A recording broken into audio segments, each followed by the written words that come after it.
নমস্কার আমার প্রিয় শ্রোতা বন্ধুরা, গপ্পঘোরের পর্দায় আমি রয়েছি সুদর্শন ভূতের গল্পের সাথে। প্রত্যেকবারের মতো এবারের গল্পের শেষেও থাকছে একটি বিশেষ প্রশ্ন, এবং আমাদের আগের এপিসোডে যারা যারা সঠিক উত্তর দিয়ে কমেন্ট করেছেন তাদের নাম আমি আজকের এই গল্পের শেষে ঘোষণা করব।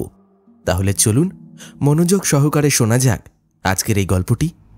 আজ আপনি শুনতে চলেছেন সুলেখিকা আমিনা আফরোজের কলমে গ্রাম বাংলার ভূতের গল্প হরেন মাঝির নৌকায় এক রাত।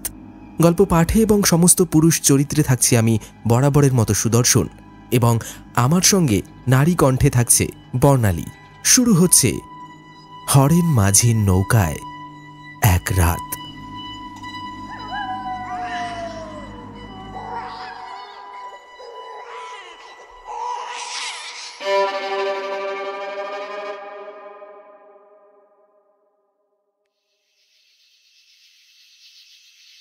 রাত তখন সবে 11:30।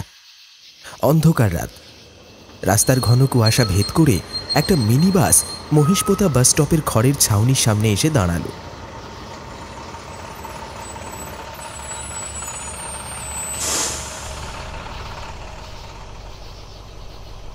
বাসের ভিতর থেকে নামলো 27 বছর বয়সের এক যুবক ছেলে। হাতের ব্যাগ নিয়ে বাস থেকে নেমে বাস স্টপের খড়ের ছাউনির তলায় এসে দাঁড়ালো। বাসটা 2 মিনিট দাঁড়িয়ে আবারও প্যাঁ পু হর্ন বাজাতে বাজাতে চলে গেল সামনের কুয়াশার অন্তরালে।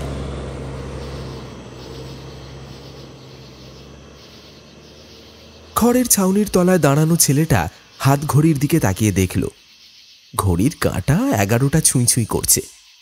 তার মানে এখন বেশ রাত হয়েছে। গ্রামে রাতের 11টা মানে তখন অনেক রাত। হয়তো গ্রামের প্রতিটি মানুষ তাদের ঘরে কুপি বাতি নিভিয়ে ইতিমধ্যেই পাড়ি জমিয়েছে ঘুমের দেশে। ছেলেটা বিরক্তি ভরা কণ্ঠে বলে উঠল, ইস, আজ যদি কলকাতা থেকে মহিষপোতায় আসার দুপুর 12:30টার বাসটা ধরতে পারতাম তাহলে আমি সন্ধ্যা 7টা নাগাদ নেমে পড়তে পারতাম। কিন্তু এমনই আমার পোড়া কপাল যে আজই অফিসে কাজের এত চাপ বাড়ল। ধুর, অফিসের কাজের চাপের ব্যস্ততায় কখন যে সময় গড়িয়ে গেছে বুঝতেই পারিনি। অফিস থেকে বেরিয়ে শিয়ালদহ বাস স্টপের সামনে আসতে আসতেই বিকেল 5:30 বাজল। তারপর যাও বা ফাঁকা একটা বাস পেলাম। সেই বাস সারা রাস্তাটা এমন ঢিক ঢিকভাবে এলো মনে হচ্ছিল বাসে পেট্রোল নেই। এখন দেখো এই মহিষপোতা পৌঁছাতে পৌঁছাতে রাত 11টাই বেজে গেল। কপাল কপাল, সবই কপাল। ছেলেটার নাম অনিমেষ। শহরের ঔষধ কোম্পানির কাজ করে, ফিল্ড ওয়ার্ক। অর্থাৎ এই কাজের চক্করে ওকে প্রতিদিনই বিভিন্ন জায়গায় যেতে হয়। এই যেমন আজ ওকে এই নিশুতি রাতে যেতে হবে কাতালমারি গাঁয়ে। কথাটা ভেবেই অনিমেষ বাস স্টপের চারিদিকে তাকিয়ে দেখল বাস স্টপের খড়ের ছাউনি থেকে একটু দূরে একটা চা পানবিড়ি আর অন্য আরেকটি গুমটি দোকান রয়েছে। সেইগুলো পৌষ মাসের এমন তীব্র শীতে তাড়াতাড়ি বন্ধ হয়ে গেছে, অথচ গরমের সময় ওই দোকানগুলোই রাত 11:30 পর্যন্ত খোলা থাকে। গুমটি চায়ের দোকানটা বন্ধ দেখে অনিমেষ শীতে কাঁপতে কাঁপতে বলে উঠল, এই পৌষ মাসের ভরা শীতে বাস থেকে নেমে ভাবলাম একটু চা খাবো, কিন্তু এখন দেখছি এই শীতের রাতে চায়ের দোকানটাও তাড়াতাড়ি বন্ধ হয়ে গেছে। ধুর, আর ভালো লাগে না। আর যে কার মুখ দেখে সকালে উঠেছিলাম কে জানে। এখন আবার বিল পেরিয়ে সেই যেতে হবে কাতালমারি গাঁয়ে। এত রাতে সেখানে কোনো মাঝি পাবো কিনা কে জানে, কি জানে বাবা। অনিমেষের কণ্ঠে বিরক্তি স্পষ্ট। বিরক্তি ভরা কণ্ঠে এই কথাগুলো বলে খড়ের ছাউনি ছেড়ে ধীরে ধীরে বিলের পথে পা বাড়ালো সে। এই পৌষ মাসের শীতের রাতে গ্রামের রাস্তায় একটাও লোকজন নেই। একটা ভ্যান, রিক্সা বা অন্য কিছু তো দূরে থাক, রাস্তায় একটা গরুর গাড়ি বা অন্য কোনো যানবাহন দেখতে পেল না সে। কোনো যানবাহনের দেখা না পেয়ে অনিমেষ আবারও বিরক্তি ভরা কণ্ঠে বলে উঠল, এই পৌষ মাসের শীতের রাতে বিল অবধি যাওয়ার জন্য কোনো ভ্যান, রিক্সা বা গরুর গাড়ি কিছুই তো রাস্তায় দেখতে পাচ্ছি না। আমাকে মনে হয় এই কনকনে শীতের রাতে কাঁপতে কাঁপতে হেঁটেই বিল অবধি যেতে হবে। তাছাড়া তো আর কোনো পথ দেখতে পাচ্ছি না। রাস্তা তো একেবারে ধুধু প্রান্তর, যেদিকেই চোখ যাচ্ছে শুধু ফাঁকা আর ফাঁকা। সেই সঙ্গে অন্ধকারের মধ্যে জমাট বাঁধা ঘন সাদা কুয়াশা। একটাও তো জনমানবের চিহ্ন দেখতে পাচ্ছি না। উফ, এই চাকরির জন্য নতুন জায়গায় এসে না জানি আর কি কি দুর্ভোগ পোহাতে হয়। আরে কপাল! একে শীতকালের এমন নিশুতি রাত, তার উপর চারিদিকে ঘন কুয়াশার আস্তরণ। এক হাত দূরের বস্তুও ঠিকমতো দেখতে পাচ্ছে নাও। অনিমেষ প্যান্টের পকেট থেকে ফোনটা বের করল। সামনেই চলে গেছে একটা সরু পথ। অনিমেষ সেই সরু পথটাই ধরল। ও যদি খুব একটা ভুল না করে তাহলে এ পথেই মিনিট 15 হাঁটলেই পড়বে সেই বিলটা। অনিমেষ পায়ের গতি বাড়ালো। এমনিতেই রাত অনেক হয়েছে, এখন যত তাড়াতাড়ি সম্ভব ওকে বিলের কাছে পৌঁছাতে হবে, তা না হলে আজ আর নৌকা পাবে না সে। অবশ্য নৌকা কি এত রাতে পাবে তাতেও সংশয় আছে। রাস্তাটার দুধারে মাথা উঁচু করে দাঁড়িয়ে আছে অসংখ্য বৃক্ষরাজির দল। তাদের লম্বা বড় ডালপালা আর পাতার অন্তরালে ঢাকা পড়ে আছে রাতের পূর্ণিমার চাঁদ আর ঘন কুয়াশা। চারিদিকে কেবল সাদা কুয়াশার আস্তরণ। বেশ কিছুক্ষণ পরে নীরবতার পাট চুকিয়ে বহু দূরে ঠিক এই সময় কোথাও একটা শেয়াল ডেকে উঠল। গভীর রাতের নিস্তব্ধতা ছিন্ন ভিন্ন করা সেই ডাক এই জনমানবহীন গায়ের মেঠো পথের বুকে যেন সাবধান বাণীর মতো শোনালো। অনিমেষ বলল, এ কোথায় এসে পড়লাম রে বাবা? এ হাঁটছি তো হাঁটছি, আর কতক্ষণ লাগবে সেই বিলে পৌঁছাতে? এদিকে ঠান্ডা হাওয়া যে শরীরে কাঁপন ধরিয়ে দিচ্ছে, এবার বোধহয় বরফে জমে যাব। ঠিক এমন সময় অনিমেষের কানে এলো ছলাৎ ছলাৎ শব্দ। অনিমেষ বুঝল ও বিলের খুব কাছাকাছি চলে এসেছে, আর হলো তাই। অনিমেষ বিড় বিড় করে বলল, মনে হচ্ছে বিলটার খুব কাছাকাছি চলে এসেছি, কিন্তু এমন ঘুরঘুরে অন্ধকার যে কিছুই তো ঠাউর হচ্ছে না। তার উপর এমন ঘন কুয়াশা, এক হাত দূরের জিনিসও স্পষ্ট দেখা যাচ্ছে না। অনিমেষ ফোনের আলোটা আশেপাশে ঘোরালো। একটু দূরেই হালকা ঝোপঝাড়ের পেছনে নদীর মতো একটা ঘাট দেখা গেল। সেদিকেই এগিয়ে গিয়ে অনিমেষ দেখল ঘাট পাড়ই বটে, তবে তার অবস্থা তথৈবচ। পাড়ের দিকটাতে বসার ব্যবস্থার জন্য একটা মাচা বানিয়ে রাখা হয়েছে। অনিমেষ দেখল ঘাট পাড় একেবারে শূন্য, কোথাও মাঝি বা নৌকার দেখা নেই। অনিমেষ দীর্ঘশ্বাস ছাড়ল। তারপর পাশের বসার জায়গাটাতে অর্থাৎ মাচায় আয়েশ করে বসল। বিলের দিক থেকে ঠান্ডা ঠান্ডা হাওয়া আসছে। অনিমেষের খানিকটা শীত শীত করছে বটে, কিন্তু সেটা আমলে নিল না অনিমেষ। বরং শীত কমাতেই ও পকেট থেকে বের করল একটা সিগারেটের প্যাকেট। তারপর সিগারেটটা জ্বালিয়ে আকাশের দিকে তাক করে ধোঁয়া ছাড়তে লাগলো।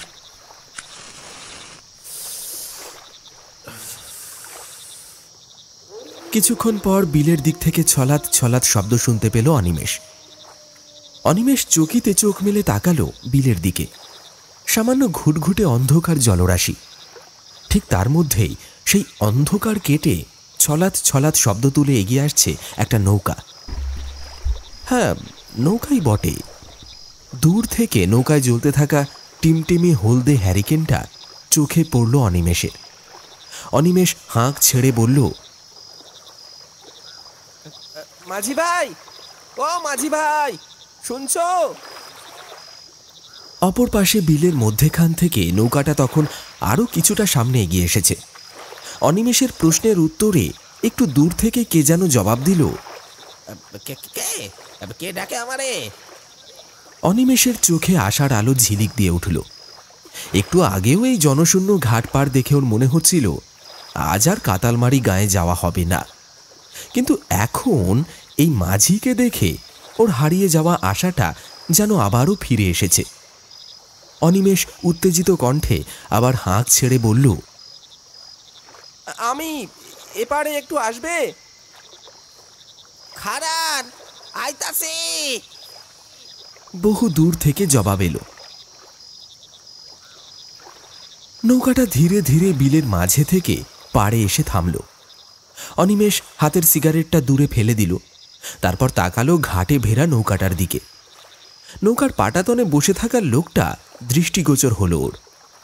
লোকটার বয়স 70 বছর হবে, তবে সারা গা ঢাকা পড়ে আছে কালো কাপড়ের আড়ালে। অনিমেষ ভাবল হয়তো এত শীতে ঠান্ডার কারণেই লোকটা শরীর ঢেকে রেখেছে। অনিমেষ এই নিয়ে আর ভাবনা চিন্তা করল না। তারপর লোকটার উদ্দেশ্যে বলল, মাঝি ভাই, কাতালমারি গায়ে যাবে? লোকটা কিন্তু কোনো উত্তর দিল না। অনিমেষ ভাবল লোকটা হয়তো টাকা পয়সা নিয়ে ভাবছে। কথাটা ভেবে অনিমেষ মৃদু হেসে বলল, আরে চিন্তা করো না, ভালো টাকা দেব তোমায়। এইবার অনিমেষের কথার জবাবে লোকটা তার মাথাটা দুদিকে নাড়িয়ে একটা ফ্যাঁস ফ্যাঁসে কণ্ঠে বলে উঠল, না বাবু, এই রাতের বেলায় আমি ওইদিকে যাম না, সে আপনি আমার যত টাকাই দেন না কেন। বিরক্ত হলো অনিমেষ। এ তো আচ্ছা ঝামেলায় পড়া গেল। এতক্ষণ অপেক্ষা করার পর যদিও বা একটা মাঝি পাওয়া গেল, কিন্তু সে বলছে নাকি যাবে না। ওফ, কি করা যায় এখন? অনিমেষ দেখল এভাবে হবে না, লোকটাকে আরো বেশি টাকার অফার করতে হবে। অনিমেষ বলল, আরে চলোই না ভাই, তোমাকে আমি 3 গুণ টাকা দেব, আর চলো তো এখন। এবার লোকটা কোনো জবাব দিল না। অনিমেষ বুঝল মাঝি টোপ গিলেছে। চুপ করে থাকা যে সম্মতির লক্ষণ, হে আর বলে দিতে হয় না।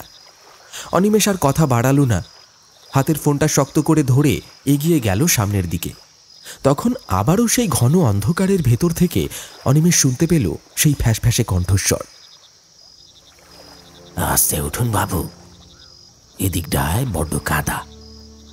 লোকটার ফ্যাঁস ফ্যাঁসে কণ্ঠস্বরে কিঞ্চিত চমকে উঠল অনিমেষ।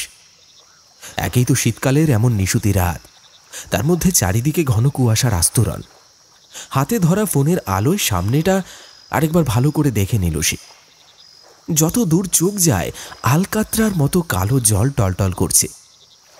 শীতকাল বলেই সম্ভবত বিলটা মজে গেছে। জল খুব বেশি হলে কোমর অবধি হবে। বিলের মাঝে মাঝে এখানে ওখানে জলজ আগাছা ভূতের মতো মাথা তুলে দাঁড়িয়ে আছে। আর বিলের মাথার উপর স্বচ্ছ মেঘের আড়ালে মুখ লুকিয়ে আছে কুমড়োর ফালির মতন চাঁদখানা। অনিমেষ বলল, তা আপনার নাম কি, আর আপনি কি প্রতি রাতেই এখানে থাকেন? অনিমেষ কাদার ওপর অতি সাবধানে পা ফেলে ডিঙির ওপর গিয়ে উঠল। লোকটা এইবার হাতের লণ্ঠনটাকে সামলে ধীর পায়ে কাদা ডিঙিয়ে একেবারে ডিঙির সামনে এসে দাঁড়ালো। তারপর লণ্ঠনখানা ডিঙির উপরেই রেখে বলল, গে, আমার নাম হরেন, সকলে আমারে হরেন মাঝি কয়ে ডাকে। বছরের এই সময়টা অনেকেই এখানে সুইটে আসে। আমরা যারা ডিঙি করে এইসব বিলে শাপলা তুলতে আসি, মাছ ধরতে আসি, তাদের কাছে এইসব কিছুই না। লোকটা একটা কাষ্ঠ হাসি হেসে এইবার ডিঙিতে উঠে পড়ে। তারপর ধীরে ধীরে ডিঙি বাইতে শুরু করে। ছোট্ট ডিঙিটা অগভীর জলের উপর দিয়েই দুলতে দুলতে এগিয়ে চলে সামনের দিকে। অনিমেষ একবার পিছন ফিরে পাড়ের দিকে তাকায়। সেখানে এখন বিরাজ করছে ঘুটঘুটে অন্ধকার। দীর্ঘশ্বাস ফেলে অনিমেষ।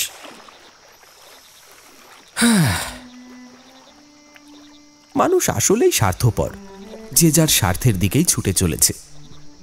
অনিমেষ এবার ডিঙিতে ভালো করে বসে পড়ে। প্রথমবার ডিঙির ওপর বসে তার সারা শরীরে কেমন যেন শিহরণ খেলে যায়। ডিসেম্বর মাসের শেষের দিক, একেই জাঁকিয়ে ঠান্ডা পড়েছে, তার মধ্যে এখন বেশ রাত তো হয়েছে। হাত ঘড়ির রেডিয়ামের ডায়াল জানান দিচ্ছে সময় রাত 11:40, অর্থাৎ প্রায় 12টা। গ্রামগঞ্জে 12টা মানে তখন একেবারে গভীর রাত।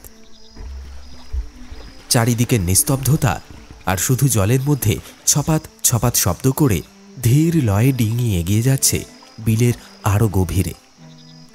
হরেন মাঝি বলল, কাতালমারি গায়ে কেন যাইতেছেন বাবু?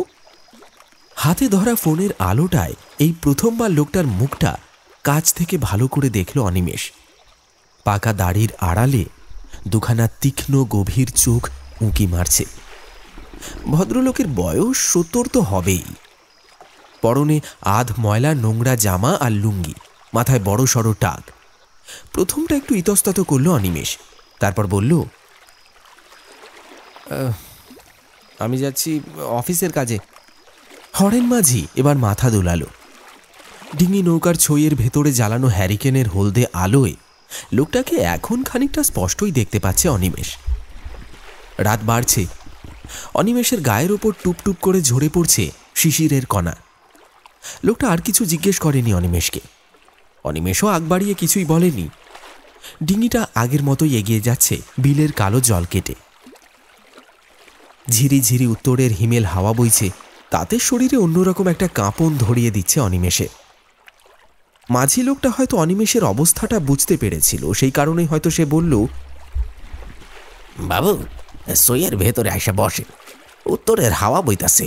আপনারা শহরে মানুষ, এইসব হাওয়া বাতাসে অভ্যস্ত নাই, তাই বেশিক্ষণ এই ঠান্ডা বাতাসে বইয়া থাকলে একেবারে অসুস্থ হয়ে পড়বেন। হরেন মাঝির কথাটা মনে ধরেছে অনিমেষে। সত্যি, এদিকে উত্তরের হিমেল হাওয়া বেশ গায়ে লাগছে ওর। এই ঠান্ডা হাওয়ায় বেশিক্ষণ বসে থাকলে ও নির্ঘাত জ্বরে পড়বে। তখন যে কাজের জন্য এই গ্রামে ছুটে আসা, হয়তো সেটাই আর হবে না। উপরন্তু এই অচেনা অজানা জায়গায়, এইসব পাড়া গায়ে অবহেলায় জ্বরে পড়ে থাকতে হবে। এসব সাত পাঁচ ভেবে আর বাইরে থাকলো না অনিমেষ। দ্রুত উঠে চলে গেল ছইয়ের ভেতরে। সেখানে তখনও টিমটিমে একখানা আলো জ্বলছে। ছইয়ের ভিতর বসতেই হরেন মাঝি আবারও বলে উঠল, বাবু, এই বিলটা না একেবারে ভালো না, তাই প্রথমে আপনার কথায় রাজি হই নাই। আইতামো না, কিন্তু দেখলাম আপনি একা একা ঘাটে অপেক্ষা করতেছেন, তাই নিয়ে আইলাম আর কি। কেন? এই বিলে কি আছে? সে এক অনেক বড় কাহিনী। গল্প শুনবেন বাবু? অনিমেষ নড়ে চড়ে বসল। এমন শীতের রাতে নৌকা ভ্রমণে একটা গল্প হলে বেশ হয়। তার উপর এমন হাওয়া, খোলা আকাশ, এসবের সাথে গল্প জমে উঠবে একেবারে। অনিমেষকে চুপ করে থাকতে দেখেই লোকটা আবারও বলে উঠল, কি বাবু, শুনবেন নাই? অনিমেষ এবার নৌকায় ভালো করে বসে বলল, শোনাও তবে, আমার তো কোনো আপত্তি নেই। এতে করে যেতে যেতে সময়টাও পার হয়ে যাবে, আর তোমার গল্পটাও শোনা হয়ে যাবে। নৌকা আপন গতিতে চলতে লাগলো। নৌকার দুলুনিকে সঙ্গে করেই একসময় মাঝি লোকটা বলতে শুরু করলো, সে অনেক বছর আগের কথা বাবু। তখন এই বিলটা আরো বড় ছিল, এখন তো বিলটা মজা গেছে, তবে তখন এর স্রোত ছিল অনেক বেশি। বিলের পাশে একটা গ্রাম ছিল, গ্রামের নাম ছিল কাঁতালমারি। ওই যে গ্রামে আপনি যাচ্ছেন আর কি, সেই গ্রামের কথাই বলছি বাবু। সেই গ্রামে একখান ঘটনা ঘটে গেছিল বেশ কয়েক বছর আগে। একদিন সন্ধ্যাবেলায় গঞ্জে থেকে বাড়ি ফিরতেছিল নিত্যানন্দ বাবু। নিত্যানন্দ বাবু ছিল বড় ভালো মানুষ, যেমন নম্রভদ্র তেমন দয়ালু। গায়ের সবাই তারে বেশ মান্যগণ্য করত। তার মনে কোনো অহংকার ছিল না। গায়ের সবাইরেই তিনি বড় ভালোবাসতেন। তো এই দিন ছিল হাট বাজার। পাশের গ্রামে হাট বইছিল, সে হাট থিকা সবাই বাজার করত। নিত্যানন্দ বাবু সেই হাট থিকা ফিরতেছিল, সঙ্গে ছিল তার চাকর রামহরি। নিত্যানন্দ বাবুর আর্থিক অবস্থা খুবই ভালো ছিল কইতে গেলে।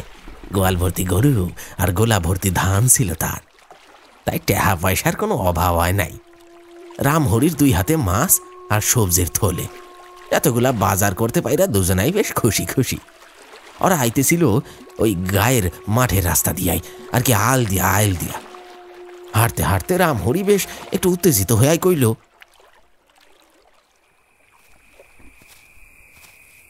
আজকে অনেক বাজার হলো তাই কি না, বাড়ি গেলে কর্তা মাই সব দেখে খুব খুশি হবে কোন। নিত্যানন্দ বাবু হাসি মুখেই কইলেন, তোর কর্তামার জন্যই তো এইসব আনা রে। ওরা যখন গায়ের মিঠো পথ ধইরা হাঁটতে হাঁটতে এই বিলটার কাছে আইল, তখন নিত্যানন্দ বাবুর কানে একটা বাচ্চার কান্নার শব্দ আইল। উনি আশেপাশে তাকায়া রামহরি রে কইল, একটা একটা বাচ্চা কান্না করছে বলে মনে হচ্ছে না? নিত্যানন্দ বাবুর কথা শুনে রামহরিও এদিক সেদিক খুঁজতে লাগলো। অবশেষে বিলের ধারে ওই ঝোপঝাড়ের মধ্যে একটা বাচ্চারে পইরা থাকতে দেখা ওইদিকে আগায় গেলেন তারা। বাচ্চাটা তখনও চোখ বন্ধ করে একভাবে কাঁদতাছে। নিত্যানন্দবাবু দেখলেন বাচ্চাটা সদ্য সদ্য জন্মাইছে। বাচ্চাটার নাভির ফুলটাও পড়ে নাই। বড্ড মায়া হইল ওনার। উনি এগোয়া গিয়া বাচ্চাটারে কোলে তুইলা নিল। এতক্ষণ পরে কোনো মানব শরীরের ওম পায়া সে বাচ্চাটাও তখন কান্না থামায়া একেবারে ডগর ডগর চোখ মেলা নিত্যানন্দবাবুরে দেখতে লাগলো। রামহরি কইল, বাবু একে কি করবেন এখন? নিত্যানন্দবাবু রামহরির প্রশ্নের কোনো উত্তর দিলেন না। উনি মনে মনে ঠিক কইরা ফেলাইছেন বাচ্চাটারে নিয়া তিনি বাড়ি যাইবেন, তারপর নিজের সন্তানের মতোই মানুষ করবেন ওরে। তাই বুকের লগে বাচ্চাটারে আরো বেশি কইরা জড়াইয়া নিয়া মেঠো পথ ধইরা সামনের দিকে আগায়া গেলেন নিত্যানন্দবাবু। রামহরিও আর কথা বাড়াইল না। এও নিত্যানন্দর বাবুর পিছন পিছন বাজারের 2টা ভারী ব্যাগ লইয়া সামনে বাড়ির দিকে আগায়া চলল। কিন্তু ভগবান বোধ হয় নিত্যানন্দবাবুর মনের কথাটা পূরণ করতে চান না। তিনি বোধ হয় বাচ্চাটার কপালে অন্য কিছু লিখা রাখছিলেন। নিত্যানন্দবাবু যখন বাড়ি আইলেন তখন বেশ রাত হইয়া গেছে। চারিদিকে ছায়া গেছে, সাপ সাপ অন্ধকার। পাশে ডোবা থিকা শোনা যাইতেছে একটানা ঝেঁঝি পোকার ডাক। এদিকে রোয়াকে কুপি জ্বালায়া বয়াছিল নিত্যানন্দবাবুর স্ত্রী মাধবী দেবী। নিত্যানন্দবাবুর কোলের ভিতর কাপড়ের মোড়ানো ছোট দেহটা দেহে উনি ভুরু কুচকা জিজ্ঞাসা করলেন, তোমার কোলে এটা কি গো? নিত্যানন্দবাবুর স্ত্রীর দিকে পুটুলিটা বাড়ায়া দিয়া তিনি কইলেন, দেখো, আমাদের ঘরে স্বয়ং ভগবান এসেছেন। বাচ্চা শিশু তো ভগবানেরই একরূপ হয়, তাই না? বাচ্চা সেই কখন থেকে কাঁদছে, মনে হয় প্রচণ্ড খিদে পেয়েছে। তুমি এক কাজ করো না, ওকে একটু তরল দুধ খাইয়ে দাও, আমি ততক্ষণ গা হাত পা ধুয়ে নি। কথাটা কয়াই তিনি রামহরির দিকে তাকায় দেখলেন। রামহরি কেমন একটা দৃষ্টিতে তাকায় আছে মাধবীর দিকে। নিত্যানন্দবাবু রামহরিরে ধমক দিয়া কইল, এই তুই অমন করে উজবুকের মতো দাঁড়িয়ে আছিস কেন? যা যা, বাজারগুলো রান্নাঘরে রেখে কাজে নেমে পড়। মাছগুলো এভাবে বেশিক্ষণ রাখলে পচে যাবে যে। নিত্যানন্দবাবুর ধমকে রামহরি আর দাঁড়াইল না। বাজারের ব্যাগ হাতে লইয়া ছুটল রান্নাঘরের দিকে। এদিকে মাধবী দেবীর চোখ তখনও আটকে আছে সামনের পুঁটুলির ভেতরে কাপড়ে জড়ানো একটা ছোট্ট দেহের উপর। দেহটা নড়তাছে, কাঁদতাছে। তার ছোট ছোট হাত দিয়া ধরতে চাইতেছে কাপড়ের একটা কোনা। মাধবী দেবী বিস্ময়ের লগে তাকায় রয়েছেন সেই দিকে। ঠিক দেখতেছেন কি তিনি? ঠিকই দেখবেন, একটা ছোট্ট শিশু রয়েছে সেই ছোট্ট পুটলিটার ভিতরে। কিন্তু এই ছোট বাচ্চাটারে পাইলেন কই? রামহরি যাইতেই মাধবী দেবী এবার ঠান্ডা গলায় গম্ভীর স্বরে কইলেন, কে? কোথায় পেলে তুমি একে? আর বলো না গিন্নি, বাজার করে ফিরছিলাম, হঠাৎ দেখি বিলের ধারে ঝোপের কাছে একটা পুটুলি পড়ে আছে। কানে বাজলো শিশুর কান্না। আমি আর রামহরি ভয়ে ভয়ে এগিয়ে গিয়ে দেখলুম পুটুলির ভিতর একটা শিশু তারও স্বরে কাঁদছে। ওই রকম অবস্থায় শিশুটাকে ফেলে আসতে পারলুম না, বুঝলে?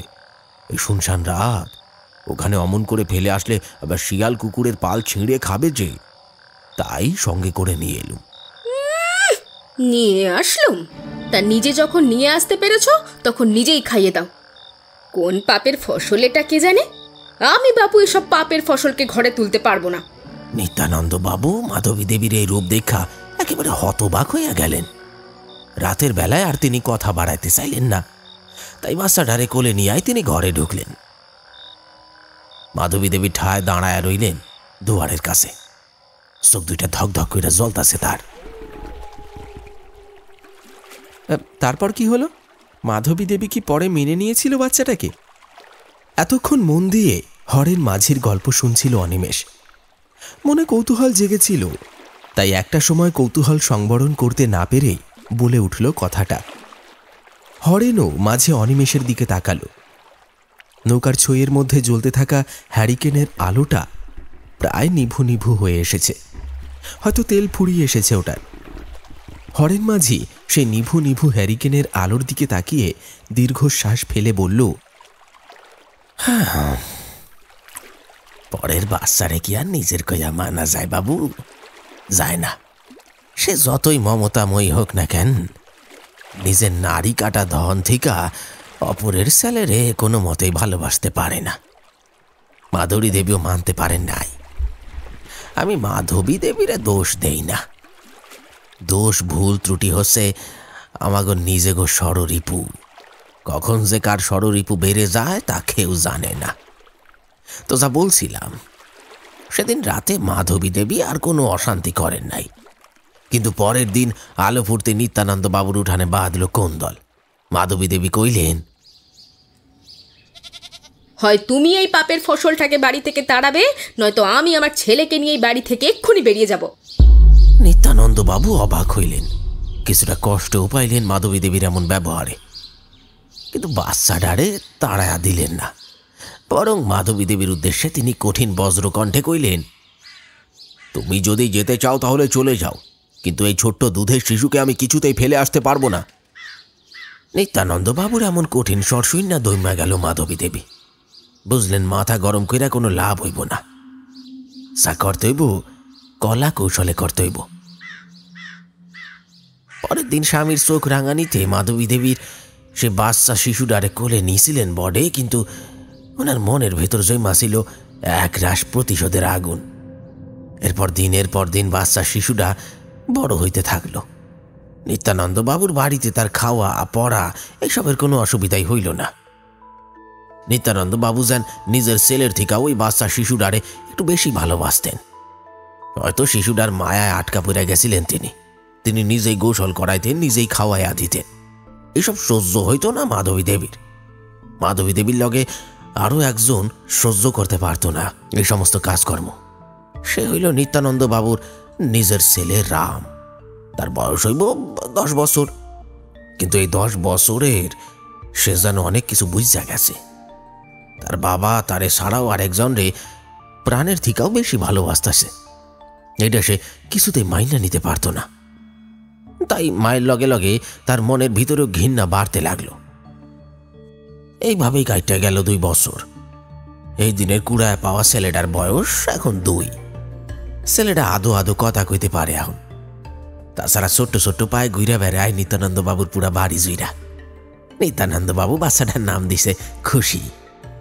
সত্যি এই খুশি সবসময় নিত্যানন্দ বাবুর বাড়িতে খুশির বন্যা বয়া রাখত, খলখলাইয়া হাস্যা মাথায় রাখত চারিপাশ। খুশি অহন নিত্যানন্দ বাবুর চোখের মনি। এক দণ্ড তিনি খুশির চোখের আড়াল করেন না।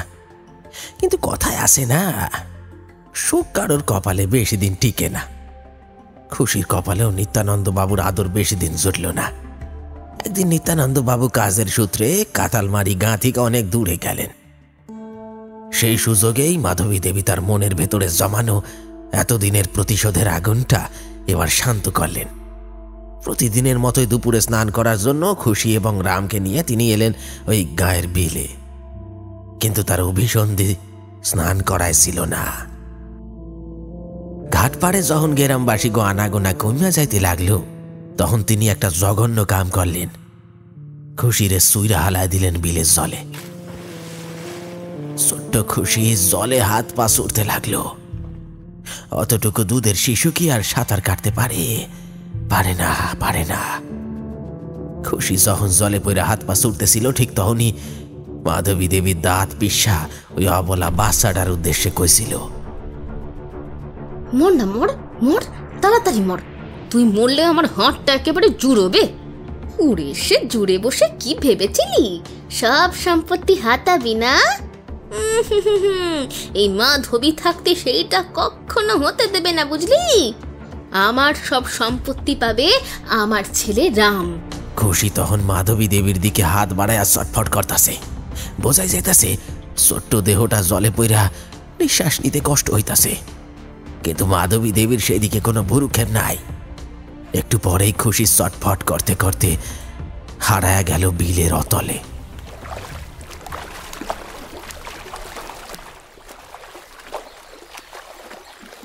এদিকে খুশিরে ডুবতে দেখা মাধবী দেবী আহ্লাদে ফাইটা পড়লেন। কিন্তু গ্রামবাসী বা নিত্যানন্দ বাবু যেন তারে সন্দেহ না করে এই লোককে লগে লগে মায়া কান্না জুইরা দিলেন। চিৎকার কইরা কইলেন, ও মা গো, কে কোথায় আছো গো? আসো, আমার মেয়েটাকে এসে বাঁচাও তোমরা। মেয়েটা যে আমার তলিয়ে গেল গো, কে কোথায় আছো, বাঁচাও। মাধবী দেবীর মায়া কান্নায় একটু পরেই দূর থেকে গ্রামবাসী কয়েকজন আজ্ঞা এলো, কিন্তু ওই অথই বিলের অতল থিকা খুশিরে তুইলে আনতে পারল না। গ্রামবাসীরা সবাই কইল দুর্ঘটনায় পইরা বিলের অতলে ডুবে গেছে খুশি।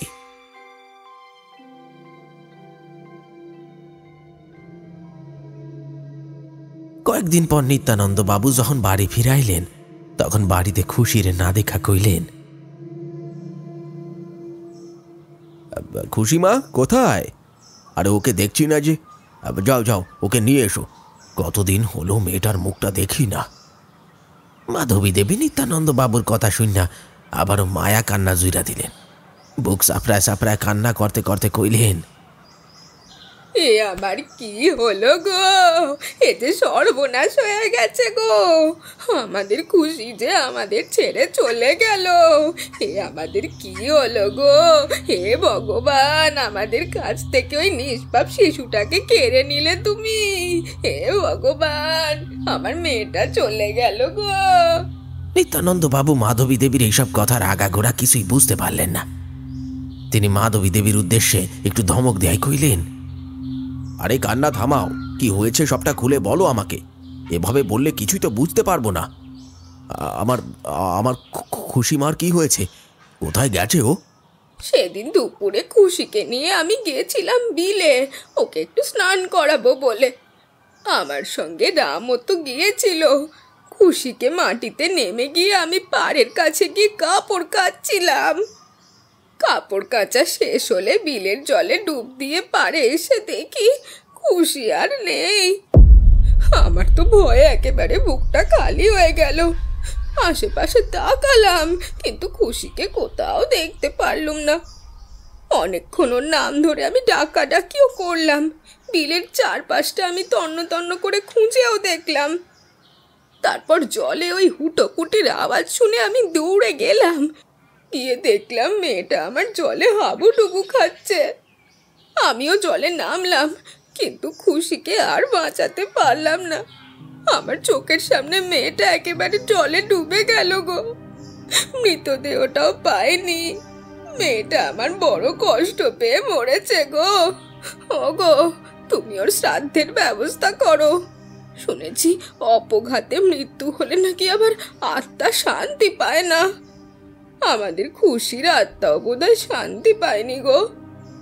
মাধবী দেবীর কথা শুননা ধপ কইরা মেজের উপর পড়লেন নিত্যানন্দ বাবু। ওনার পুরা শরীর তখন কাঁপতাছে। উনি কি শুনলেন এইমাত্র? খুশি আর নাই। যারে কোলে পিঠে করে এত বড় করলেন সেই কিনা নাই।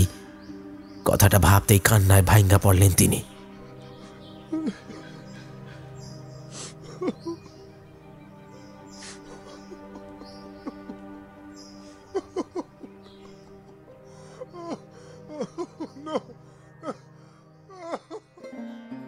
এরপর 3 দিন পর শুরু হইল খুশির শ্রাদ্ধ শান্তির কাজ। সাধারণ অপঘাতে মৃত্যুর শ্রাদ্ধ ওই মৃত্যুর স্থানের সামনে করা হয়।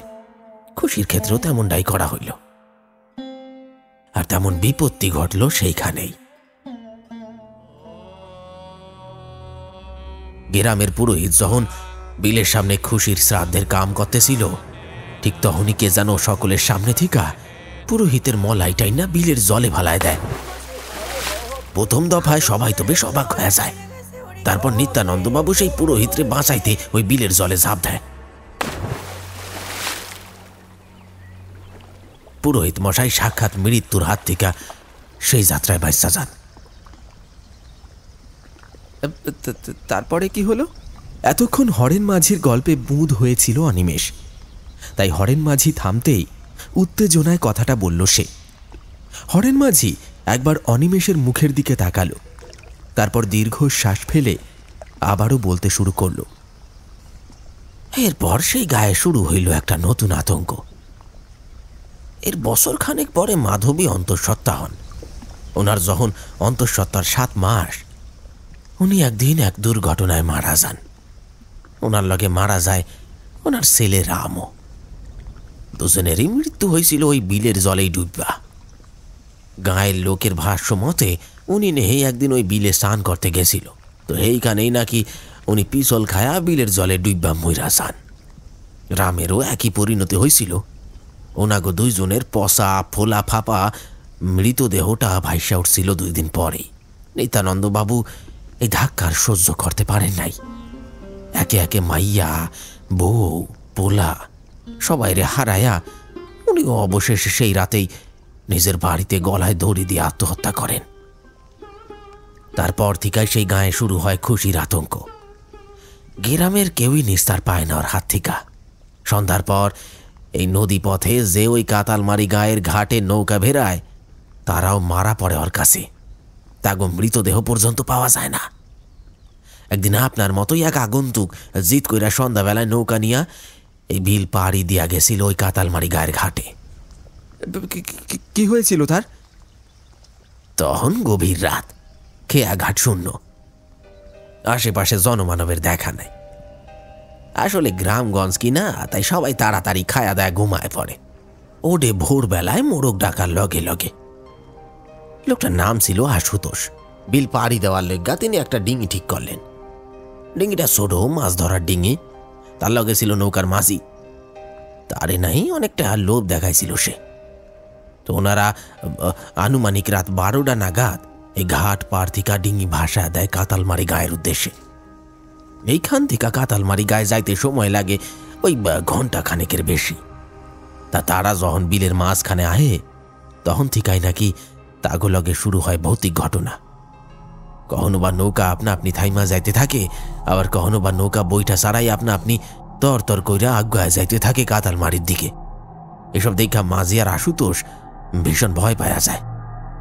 হঠাৎই আশুতোষ দেখতে পায় একটা বাচ্চা জলের ভিতর থেকে মাথা তুইলা অগতিকে তাকায় খলখলায় হাসতাছে। বাচ্চাটার মুখটা একেবারে ফ্যাকাশে, চোখ নাই, চোখের কোটরটায় কালো গর্ত। সেই বাচ্চা শিশুটা আজ্ঞায় আইসা হাত রাখে নৌকার পাটাতনে। এই দেখা ভয়ে সিটা যায় ওরা দুইজনেই।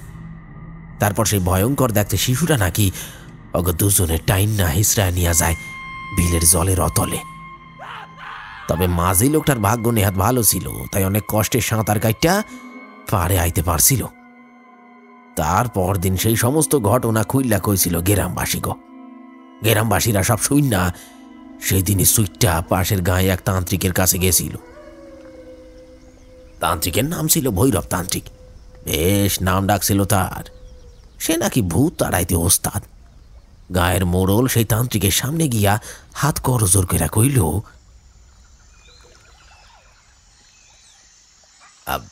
নাম গুরুদেব, বড় বিপদে পড়ে আপনার কাছে এসেছি। গ্রাম প্রধানের কথায় ভৈরব তান্ত্রিক চোখ খুললেন। তারপর ঘরের ভিতর এতগুলান মানুষরে এক লগে দেখা তিনি গম্ভীর গলায় কইলেন, কি ব্যাপার, তোরা হঠাৎ সবাই মিলে এই সময় আমার কুটিরে এলি? কি বিপদ হয়েছে তোদের? গুরুদেব, আমাদের গ্রামটাকে বাঁচান আপনি। এক এক করে সবাইকে মেরে ফেলছে ওই বিলের পিশাচিনী। যেই সন্ধ্যেবেলায় নদী পথে যাতায়াত করছে তারাই নিখোঁজ হয়ে যাচ্ছে। এভাবে চলতে থাকলে যে আমাদের গ্রামটা পুরোপুরি শ্মশান ভূমিতে পরিণত হবে। এখন একমাত্র আপনি পারেন আমাদের এই বিপদ থেকে রক্ষা করতে। হ্যাঁ বাবা, আপনি কিছু একটা করুন। ওই বিলের পিশাচিনীর ভয়ে এখন তো আমরা রাতের বেলাও বেরোতে ভয় পাচ্ছি। হ্যাঁ বাবা, আপনি দয়া করে আমার লগের একবার চলেন একবারটা। সকলের কথা শুন না ভৈরব তান্ত্রিক গ্রামবাসীকে একটু শান্ত হইতে কইল। তারপর ধ্যানস্থ হয়ে চোখ বন্ধ করলেন। তিনি দেখতে পাইলেন বিলের জলে ভাইসা আছে একটা বছর 2-এর বাচ্চা। তারপর উনি দেখতে পাইলেন মাধবী দেবী কিভাবে খুশিরে মারছিল। চোখের সামনে দৃশ্যপট শেষ হইতেই ভৈরব তান্ত্রিক আঁতকায় উঠা কইলেন, এ আমি কি দেখলাম? কেন, কি হয়েছে বাবা? এ কোনো সাধারণ আত্মা নয়, এক ভয়ঙ্কর রকমের প্রেত। তোদের গ্রামের একজনের কৃতকর্মের জন্য সবাইকে এই দুর্ভোগ পোহাতে হচ্ছে। বড় কষ্ট দিয়ে মেরেছিল বাচ্চাটাকে, তাই সে এখন তার মৃত্যুর প্রতিশোধ নিচ্ছে গ্রামবাসীদের উপর থেকে। কিন্তু গুরুদেব, আমাদের কি দোষ ছিল? আমরা তো তাকে মারিনি। তোরা তো তাকে বাঁচাতেও যাসনি। মেয়েটা জলে পড়ে গিয়ে কতক্ষণ ছটফট করেছিল, তখন কোথায় ছিলি তোরা? সে যাই হোক, তোরা চিন্তা করিস না, আমি আজকেই তোদের গ্রামে যাব। তারপর সেই প্রেতাত্মার মুক্তি লাভ করিয়ে দিয়ে তোদের গ্রামকে অভিশাপ মুক্ত করব। তোরা এখন ফিরে যা, আমি ঠিক সময় মতো তোদের গ্রামে পৌঁছে যাব।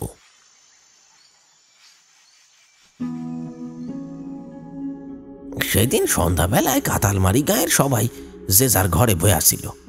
গ্রামের মোড়ল ঘরে বসে মোমবাতি জ্বালায় রাখছিলেন। ভৈরবতান্ত্রিকের কাছ থেকে আসার পর থেকেই বৃষ্টি শুরু হয়েছিল। এই লগে জলো হাওয়া। কাতালমারি গায়ে তখন বিদ্যুৎ আয়া পৌঁছায় নাই, তাই ঘরে ঘরে তখন কুপি বাতি একমাত্র ভরসা। বাইরে উন্মত্ত ঝড়ের তাণ্ডব চলতেছে। তখনই মোড়লের কাঠের দরজায় শোনা গেল কড়াঘাতের শব্দ। বেশ জোরে জোরে কেউ দরজায় ধাক্কা মারতাছে। মোড়ল মশাই দরজার দিকে তাকাইল। এই ঝড় বাদলের রাতে কে এসেছে কে জানে। বাড়ির হগলে বইতে কয়া তিনি নিজেই আজ্ঞায় গেলেন দরজার দিকে। দরজার পাল্লা খুলতেই এক মুঠা দমকা জোর হাওয়া ঘরে ঢুকল। মোড়ল মশাই এক পাশে সইরা দাঁড়াইতেই বাইরে আলোর জলকানিতে দেখতে পাইল একটা মানব মূর্তিরে, এক এক অচেনা পুরুষ, অতি বৃদ্ধ এক দীর্ঘকায় পুরুষ। বয়স আন্দাজ বছর 60 হইব। দীক্ষার সাধকের মতোই মনে হইতাছে। সেই বৃদ্ধ দরজার বাইরে দাঁড়ায় আছে। তার হাতে ধরা আছে একটা লাঠি আর কাঁধে লাল রঙের ঝোলা। মোড়ল মশাই এবার লোকটারে চিনতে পারলেন। ইনি হইলেন সেই ভৈরবতান্ত্রিক।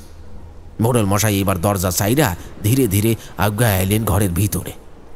ভৈরবতান্ত্রিক আবসা অন্ধকার সাইরা এবার মোমবাতির ক্ষীণ হলদেটে আলোর সামনে দাঁড়াইলেন। মোমবাতির মৃদু আলোয় তার কুচকায়া যাওয়া বিভৎস মুখ দেখা সবাই ভয় পায় গেল। ভৈরবতান্ত্রিক গম্ভীর গলায় কইল, আমি তোদের সাহায্য করব বলেই এতটা দূর ছুটে এসেছি, এই ঝড় জল উপেক্ষা করে। আর দেরি করা ঠিক হবে না, আমায় এক্ষুনি যজ্ঞ করতে হবে। আমি আমার উপাচার আজ রাতেই করতে চাই। বৃদ্ধের কথা শুই না আতকায় উঠল মোড়ল মশাই। কাঁপা কাঁপা গলায় কইল, কিন্তু গুরুদেব, বাইরে যে বৃষ্টি হচ্ছে, আপনি এই ঝড় জলের মধ্যে উপাচার করবেন কি করে? এই নিয়ে তুই কোনো চিন্তা করিস না। এই ঝড় জল ওই পিশাচ বাচ্চাটার মায়াজাল, এক্ষুনি সব থেমে যাবে। তোরা আর দেরি করিস না, চল ওই তাল বনে চল।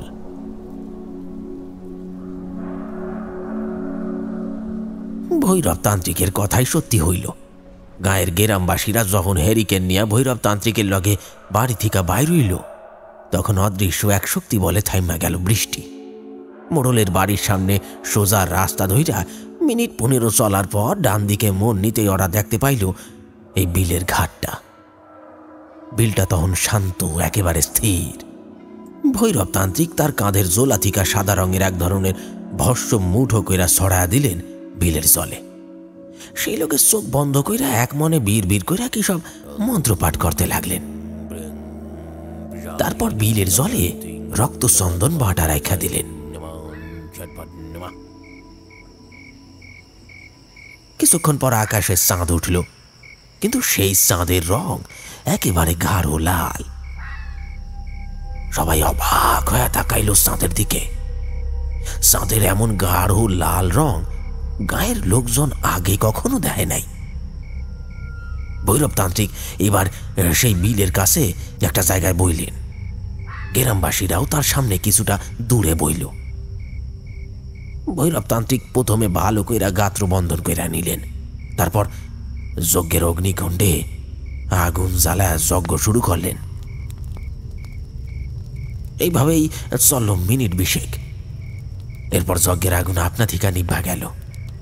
আর তার থিকা খানিকটা গরম ভস্য নিয়া কলা পাতায় মুইরা সেই মোরক হাতে দাঁড়ায় কইলেন, আমার যজ্ঞ সম্পন্ন হয়েছে। এখন এই মোরক ওই বিলের তলায় মাটিতে পুঁতে দিয়ে আসলেই ওই পিশাচিনীর আত্মা ফেরত যাবে, মুক্তি পাবে সে। একমাত্র ওই পিশাচ বাচ্চার মুক্তি লাভেই তোদের গাঁয়ের বিপদ কেটে যাবে।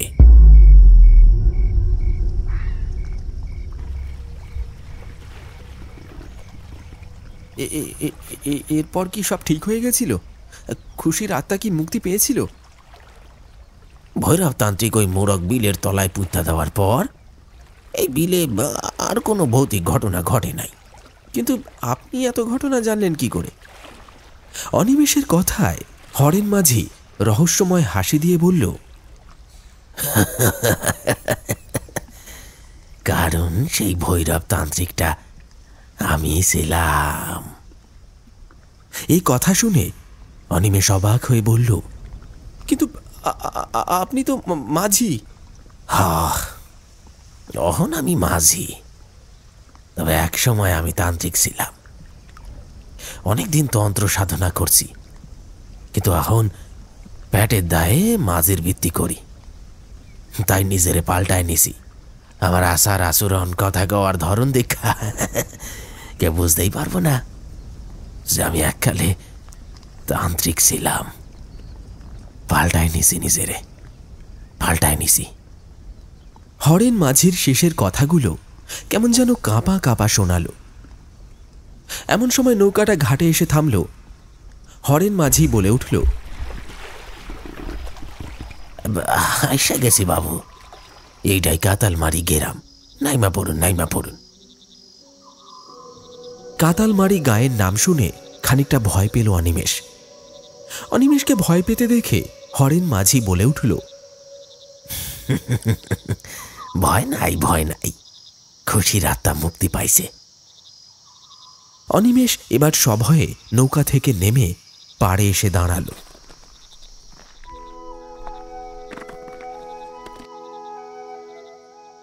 একটু পরেও দেখতে পেল হরেন মাঝির নৌকাটা ধীরে ধীরে দূরে আবছা অন্ধকারের মধ্যে হারিয়ে যাচ্ছে। অনিমেষ দীর্ঘশ্বাস ফেলল।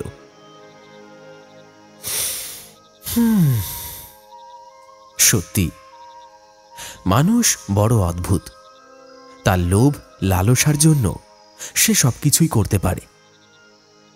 অনিমেষও হেঁটে চলল কাতালমারি গাঁয়ের উদ্দেশ্যে।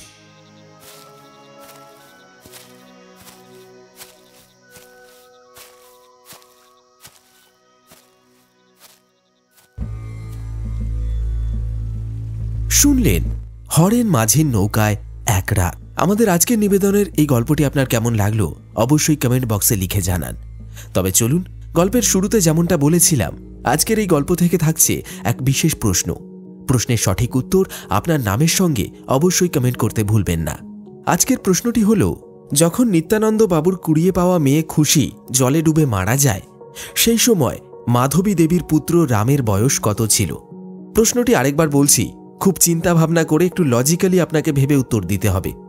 প্রশ্নটি হচ্ছে, যখন নিত্যানন্দ বাবুর কুড়িয়ে পাওয়া মেয়ে খুশি জলে ডুবে মারা যায়, সেই সময় তাদের আসল পুত্র অর্থাৎ মাধবী দেবীর পুত্র রামের বয়স কত ছিল?